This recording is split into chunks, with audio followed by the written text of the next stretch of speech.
Hello everyone, how are you doing? This is MD Tech here with another quick tutorial. In today's tutorial, I'm going to show you guys how to rename a printer or scanner on your Windows 10 or Windows 11 computer. So it doesn't matter what type of printer you have, if it's a Brother, Epson, Canon, Xerox printer, it doesn't really matter.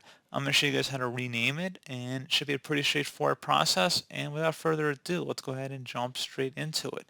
So we are going to start off by opening up the search menu. Type in Control Panel. Best result should come back with Control Panel. So go ahead and open that up. Set your view by to large icons, and then you want to locate devices and printers. So go ahead and left click on that. And then right click on whatever printer you want to rename underneath the printer field.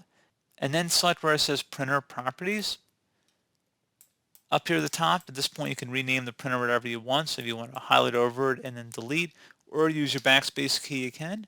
I can call it my office printer, for example, and then you would select OK.